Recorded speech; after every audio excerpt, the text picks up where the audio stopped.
আজকের গল্পটা পরিবারের মাঝবয়সী এক বড় ছেলেকে নিয়ে, যাকে আমরা আজকে ছদ্মনামে ডাকবো, কারণ সে চায় না যে কোনোভাবে তার পরিচয়টা সবার সামনে আসুক। তার সাথে সাথে সে এইটাও চায় না তার এই কষ্টের পিছনে আসলে কোন মানুষগুলো দায়ী ছিল, কোন ইউটিউবার গুলো দায়ী ছিল। চিন্তা করে দেখো কত বড় মনের একজন মানুষ। গল্পটা শুরু হয়েছিল 2017 সাল থেকে, যেখানে তরতাজা একজন টকবগে যুবক, পরিবারের বড় ছেলে, সবেমাত্র পড়াশোনা শেষ করেছে। বিশ্বাস করো আর না করো, পরিবারের বড় ছেলে হওয়া যে কতটা কষ্টের আর কতটা দায়িত্ববোধের ব্যাপার, সেটা শুধু যারা বড় ছেলে আছে তারাই জানে। শেষ বয়সে এসেও বৃদ্ধ বাবা সামান্য সিকিউরিটি গার্ডের চাকরি করে সামান্য কটা টাকা দিয়ে যখন পরিবারের ভরণ পোষণ জোগাইতে হিমশিম খাচ্ছে, তখন এই পরিবারের বড় ছেলে সুজন শুধুমাত্র একটা ছোট্ট চাকরি জোগাড় করার জন্য ছুটছে বাংলাদেশের এই প্রান্ত থেকে ওই প্রান্ত। তবে ভাগ্যের নির্মম পরিহাস, আমরা এমন একটা দেশে জন্মগ্রহণ করেছি যেখানে যোগ্যতার কোনো দাম নেই, যেখানে ভালো রেজাল্টের কোনো দাম নেই। তোমার পিছনে যদি মামা খালু থাকে, তোমার বাবার যদি ঘুষ দেওয়ার টাকা থাকে, তাহলে তোমার চাকরির কোনো অভাবই হবে না। আর এই সুজন, যে কিনা কোনো মামা খালুর ব্যাকগ্রাউন্ড হিস্টোরি নেই, যার কাছে ঘুষ দেওয়ার মতো একটি টাকা নেই, সেই ছ্যামড়াটা ঘুরে ঘুরে বেড়াচ্ছে দাঁড়ে দাঁড়ে। পরিবারের বড় ছেলেকে লেখাপড়া শেষ করাতে বাবার অনেক কষ্ট হয়ে গিয়েছে, কিন্তু তারপরে ভাগ্যের কি নির্মম পরিহাস, যেদিন সেই ছেলে পড়াশোনা শেষ করেছে, তার সেই যোগ্যতা দিয়ে বাবা মাকে একটু হেল্প করতে পারছে না। এইভাবে চাকরির আশায় ঘুরতে ঘুরতে পার হয়ে গেল একটি বছর। ঘড়ির কাঁটায় চলে আসলো 2018 সাল। বৃদ্ধ বাবা আজও মনের বিরুদ্ধে যে সেই সিকিউরিটি গার্ডের চাকরি করেই যাচ্ছে, আর তাদের বড় সন্তান আজও এই দুয়ার থেকে ও দুয়ারে ঘুরে বেড়াচ্ছে শুধুমাত্র একটা চাকরির আশায়। প্রতিদিন নতুন নতুন চাকরির জন্য অ্যাপ্লাই করা, রিটেন পরীক্ষা দেওয়া, দিন শেষে ভাইবা দিয়ে হতাশ হয়ে বাসায় ফেরা, এ যেন এক নিত্যদিনের রুটিন হয়ে গিয়েছিল। বাবার অল্প কিছু টাকা দিয়ে সংসার চালাইতে হিমশিম খাওয়া, ছোট বোনের কিছু কিছু আবদার, আর মায়ের চোখে এক আকাশ পরিমাণ হতাশা, এভাবেই কেটে যাচ্ছিল বড় ছেলের ছোট্ট একটা জীবন। 2018 সালের হতাশ হয়ে যখন কোনো একটা নির্ঘুম রাত এই পরিবারের বড় ছেলে কাটাচ্ছিল, তখন ইউটিউবে হঠাৎ করে এই ফ্রি ফায়ার গেমটার সাথে তার পরিচয় হয়। চিন্তা করা যায় 25-26 বছর পার করে ফেলার পর জীবন যখন হতাশায় ডুবে গিয়েছে, প্রত্যেকটা মুহূর্ত নিজেকে ফেইলর মনে হচ্ছে, ঠিক সেই সময় এই ফ্রি ফায়ার গেমটা তার লাইফে আসে। এরপর থেকে চাকরির জন্য এদার থেকে ওদারে ছুটে বেড়ানো, আর অবসর টাইমে নিজের হতাশা কাটানোর জন্য একটু একটু করে ফ্রি ফায়ার গেমটাকে ভালোবাসতে শুরু করা। এইভাবে পার হয়ে গেল আরও একটি বছর। তাদের এই অসহায় পরিবারটা রাখলো 2019 সালে পা। জীবনযুদ্ধে হার মেনে যাওয়া পরিবারের এই বড় ছেলেটা একদিন সিদ্ধান্ত নিয়েই ফেললো তার দ্বারা আর চাকরি সম্ভব না। জীবনে কোনো কাজই ছোট না, এই চিন্তা ধারণা থেকে পরিবারকে কিছু আর্থিক সহযোগিতা করার উদ্দেশ্যে 2019 সালে প্রথম এই মাস্টার্স পাস করা ছেলেটা ইজি বাইক তুলে নেয় নিজের হাতে। বাবা মার রক্ত ঘামানো টাকা দিয়ে যেই ছেলে মাস্টার্স কমপ্লিট করেছে, সেই ছেলে যদি ইজি বাইক চালায়, এটা বাবা মার জন্য অনেক কষ্টের হবে। তাই সেদিন ও বাবা মার কাছে মিথ্যে কথা বলেছিল। সেদিন বুকে পাথর আর মুখে হাসি নিয়ে পরিবারের বড় সন্তানটা বাবা মার মুখে একটু হাসি ফোটানোর জন্য বলেছিল আমার চাকরিটা হয়ে গিয়েছে, কিন্তু আসলে তার চাকরি হচ্ছে ইজি বাইক চালানো। তারপর আর কি, পরিবারের কাছে চাকরির কথা বলে নিজ জেলা থেকে অন্য জেলায় পাড়ি জমানো, আর একটু একটু করে ইজি বাইক চালিয়ে টাকা জমিয়ে পরিবারের কাছে পাঠানো। তবে এতদিনে যখন দিন শেষে রাত্রে এসে গেমে ঢুকতো, যেন সব অভিযোগ সব কষ্ট তাকে ভুলিয়ে দিত এই ফ্রি ফায়ার গেমটা। বিশ্বাস করো, পরিবারের এই বড় ছেলেটা যখন আমার কাছে এই গল্পগুলো পড়ছিল, আমি কয়েকটা সেকেন্ডের জন্য নিস্তব্ধ হয়ে গিয়েছিলাম যে ফ্রি ফায়ার গেমটা মানুষের জীবন আসলে কতভাবে বাঁচিয়েছে। সব থেকে মজার বিষয়, দীর্ঘদিন গেম খেলার পর তখন ওই মানুষটা একটা জিনিস বুঝে গিয়েছিল যে ফ্রি ফায়ার গেমটা একটু ভালো খেলতে গেলে তোমাকে একটু টপ আপ, একটু কালেকশন বাড়াতে হবে। সব থেকে বিস্ময়কর ব্যাপার, সারাদিন ইজি বাইক চালায় যে টাকা উপার্জন করতো, শুধুমাত্র 3 বেলা খাওয়ার টাকা রেখে বাকি সম্পূর্ণ টাকা সে পরিবারকে দিয়ে দিত। সে যখন এই কথাগুলো বলেছিল, তখন আমি তাকে ছোট্ট একটা প্রশ্ন করেছিলাম যে সব টাকা পরিবার আর নিজের খাওয়ার পিছনেই ব্যয় করে দাও, তাহলে তুমি গেমে টপ আপ কিভাবে করেছিলে? তখন সে আমাকে উত্তর দিয়েছিল 3 বেলা খাওয়ার জন্য সে 50 টাকা করে রেখে দিত, এরপরে সে 2 বেলা খেত আর 1 বেলার টাকা দিয়ে এই গেমে টপ আপ করতো শুধুমাত্র ভালো খেলার আশায়। এই কথাটা শোনার পর আমার মুখ থেকে আর কোনো কথা বের হচ্ছিল না এই মুহূর্তে, যে ফ্রি ফায়ার গেমটাকে মানুষ এত পরিমাণ ভালোবাসে।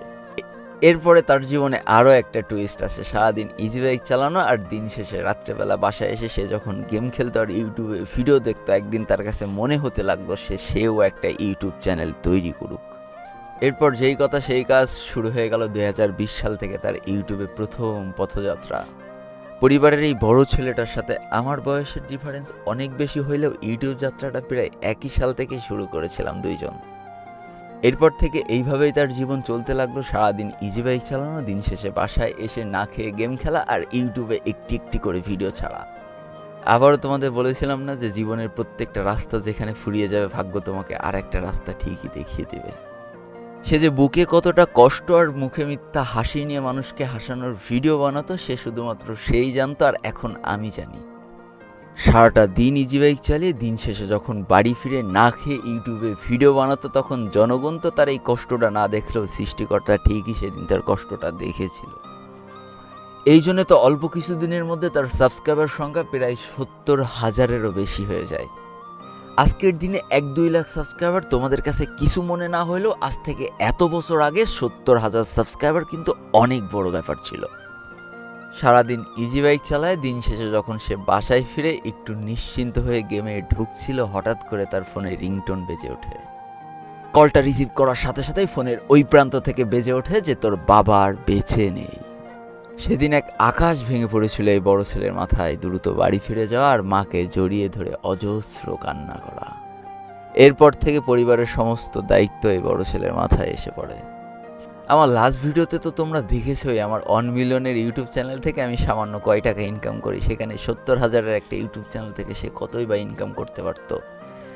সারাদিন ইজি বাইক চালানো, দিন শেষে ইউটিউবে ভিডিও আপলোড করা, এইভাবে অনেক কষ্ট করে তাদের পরিবারটা চলে যাচ্ছিল। এইবার আসো মূল কাহিনীতে। যখন এই মানুষটা ইউটিউবে একটু একটু করে গ্রো করছিল, আস্তে আস্তে সাবস্ক্রাইবার গেইন করছিল, একটু একটু করে ইনকাম বাড়তে শুরু করেছিল, ঠিক সেই মুহূর্তে তথাকথিত একজন বড় ইউটিউবার এই মানুষটার গলাটা চেপে ধরে।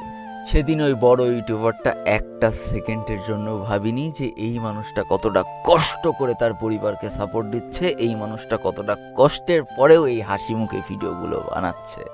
কোনো একটা বড় ইউটিউবার তার উপরে একটা অভিযোগ নিয়ে আসে যে তুমি নাকি আমার ভিডিও কপি করছো, তুমি নাকি আমার ভয়েস কপি করছো। সেদিন হয়তো মাত্র 70,000 সাবস্ক্রাইবার আলা ছোট্ট একটা ইউটিউব চ্যানেলের মালিক হওয়ার কারণে তাকে আরো একবার কষ্ট আর মিথ্যা অপবাদ মাথা নিচু করে সহ্য করা লাগে। তারপর থেকে সেই বড় ইউটিউবারটা তাকে একের পর এক হুমকি ধামকি দিতেই থাকে, যদি তুমি আমার মতো ভিডিও ভয়েস কপি করো তাহলে আমি তোমাকে স্ট্রাইক মেরে দেবো বা ইউটিউব জগতে তোমার ভিডিও আপলোড করা বন্ধ করে দেবো। ভাগ্যের কি নির্মম পরিহাস, আমার ভয়েস যদি কারোর সাথে মিলে যায় সেই দোষ কি সম্পূর্ণ আমার? হায় রে কপাল। সেদিন এই অসহায় মা আর পরিবারের সমস্ত দায়িত্ব কাঁধে নিয়ে পরিবারের এই বড় ছেলেটা ইউটিউব থেকে নীরবেই হারিয়ে যায়। তবে সেদিনও মানুষটা ইউটিউব থেকে হারিয়ে গেলেও গেমের জগৎ থেকে কিন্তু সে আজও হারায়নি। এইভাবে আরো একটা বছর পার করে ফেলে আর 2023 সালে এসে তার জীবনের মোড়টাই ঘুরে যায়। যে টাকার জন্য দিনের পর দিন তার পরিবার কষ্ট পেয়েছে, যে টাকার জন্য দিনের পর দিন সে ইজি বাইক চালিয়েছে, যে টাকার জন্য সে টপ আপ করতে না পেরে দিনের পর দিন না খেয়ে রাত কাটিয়েছে, সেই টাকা তাকে ধরা দেয় 2023 সালে এসে। সে একটা বেসরকারি কোম্পানিতে চাকরি পায় আর তার প্রথম স্যালারি ছিল 36,000 টাকা, যেটা তার কাছে স্বপ্ন। এরপর থেকে তাকে আর কখনো ফিরে তাকানো লাগেনি। বর্তমানে সে বিয়েও করেছে, তার একটা বাচ্চাও আছে, তবে এখনো পর্যন্ত সেই ফ্রি ফায়ার গেমটা খেলে যায়। বর্তমান সময়ে আমার ফ্রেন্ড লিস্টে থাকা তিনি হয়তো সব থেকে বয়স্ক মানুষ যে কিনা কোনো ইউটিউবিং ছাড়া শুধুমাত্র গেমের উপরে ভালোবেসে বর্তমান এখনো পর্যন্ত গেম খেলে যাচ্ছে। আর সব থেকে বড় কথা, সে এখনো পর্যন্ত এত পরিমাণ টপ আপ গেমের ভিতরে করেছে যে তার 8 লেভেল কমপ্লিট হয়ে গেছে। এর থেকে ভালো কিছু আর হইতে পারে? চিন্তা করো, একটা মানুষের হৃদয় কতখানি পরিষ্কার হইলে সেই মানুষটা বলে ভাই এই ঘটনাটা শুধুমাত্র আপনি আপনার অডিয়েন্সদের জানান, কারোর নাম বলার দরকার নেই, আমার চ্যানেলেরও নাম বলার দরকার নেই, বা সেই বড় ইউটিউবারটারও নাম বলার দরকার নেই। আমি প্রতিশোধের থেকে ক্ষমা করে দেওয়া বেশি পছন্দ করি। এই কথাটা আমার আসলেই বুকে যেয়ে লেগেছে। তবে তোমাদের একটা কথা বলে রাখি, যেই মানুষটা এই মানুষটার পেটে একটা সময় লাথি মেরেছিল, যেই মানুষটা একটা সময় এই মানুষটার ইনকাম বন্ধ করে দিতে চেয়েছিল, সেই মানুষটা সময়ের পরিবর্তনে এমনভাবে হারিয়ে গিয়েছে তাকে হয়তো এখন আর দূরবীন দিয়ে খুঁজলেও অনলাইন জগতে পাওয়া যাবে না। তাহলে দেখলে তো, প্রকৃতির একটা প্রতিশোধ বলে কথা আছে। আজ তুমি মানুষের সাথে যেটা করবা কাল তোমার সাথে ঠিক সেটাই হবে। আর আমার জন্য একটু দোয়া করো। তোমরা তো আমার জন্য দোয়া টোয়া করো না, নিজেই চেয়ে নিতে হয়।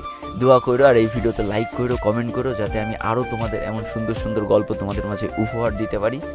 তো আজকে আমি বিদায় নিচ্ছি 12 লোল গেমারের পক্ষ থেকে। ততক্ষণ সবাই সুস্থ থেকো, ভালো থেকো, আর তোমাকে একটা যে মানুষগুলো ভালো আছে তাদেরকেও ভালো রাখার চেষ্টা করো। Tata, bye bye.